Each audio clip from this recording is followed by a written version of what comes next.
يسلمك مشكل. الحمد لله يا رب. الحمد لله فرجت علينا ربي.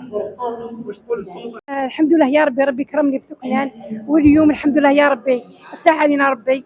وش نقول لك، قد ما نقول لك لي في هذه الفرحه. معاناه مع وليدي، معاناه كبيره كبيره كبيره، درجه ما تصورش المعاناه اللي كنت فيها. بس الحمد لله يا ربي، يحيى الجزائر ويحيى تبون ويحيى الولي تاعنا، الحمد لله يا ربي. شو نقول لكم يعطيكم الصحة، بارك الله فيكم، ونشكروا السيد رئيس الجمهورية على هذا والسيد والي ولاية بليده، وبارك الله فيكم، يعطيكم الصحة ومبروك علينا. كيفاش تعاني شوية؟ كنا نعانيو شوية، سي نورمال، ضيق منا دراري، كاين دراري تسمى 5 دراري في شومبرة وحدة، تسمى حاجة شوية. يما عندي 3 ولاد تاع الزواج، والحمد لله درك ربي يفرج عليا، الحمد لله كنت في الضيق، الحمد لله دركا الحمد لله. راني فرحانه بزاف بزاف على اللي مديو لنا السكنه، ونشكروا هذا التكريم ان شاء الله كما كان يكون كما كان. نشكروا والي ولايه البليده، نشكروا شيف دايره تاعنا تاع بوفاريك. معاناة ما غاديش نعبر لك معاناة تاعنا، ونشكر كامل الاعضاء تاعنا، نشكر الوالي، نشكر كاع اللي دائرة بوفاريك، نشكرهم كامل. والحمد لله يا ربي، الحمد لله. اللي عانينا 20 سنة فايدة، 20 سنة حنا نعانيو. ملي تزوجنا عندنا 30 سنة، أنا أرملة، وإن شاء الله ربي يفرح كاع الناس.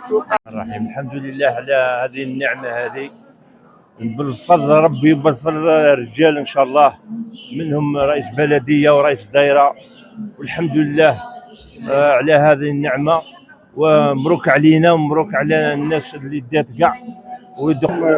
راكم حاضرين معنا، ونشكركم جزيل الشكر على الحضور تاعكم المبكر في هذا اليوم المبارك، مبارك من جميع النواحي. الحمد لله الامطار والشتاء راح تطيح، كذلك رانا فرحنا تقريبا 600 عائله اللي استفادت اليوم من مفاتيح تاع السكنات العموميه الايجاريه اللي فعلنا عليهم الغب. ما تنساوش باللي مازال عمليات اخرى ان شاء الله راح تكون في الايام القليله القادمه تاع توزيع السكن الاجتماعي.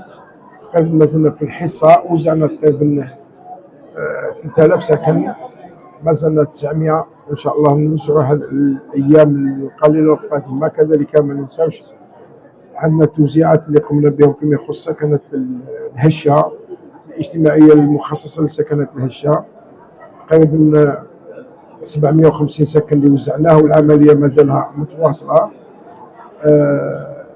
2023 تقريبا وزعنا 8056 سكن بمختلف الصيغ، اجتماعي، البيا، تساهمي، عدل.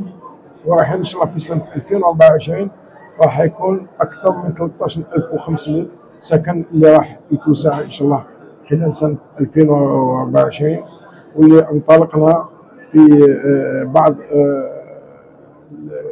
التوزيعات ان شاء الله اللي راح تكون عن قريب. وما زلنا نبلغكم عن طريق نبلغ سكان ولاية البليده عن طريقكم، لان ان شاء الله ما زال العمليه تاع سكنات الهشه راهي متواصله، وما زال تقريبا 2600 2700 سكن اللي راح نوزعوهم باش نقدروا على الاكواخ والسكنات القصديريه اللي ما تليقش ابدا بالمواطن البوليدي.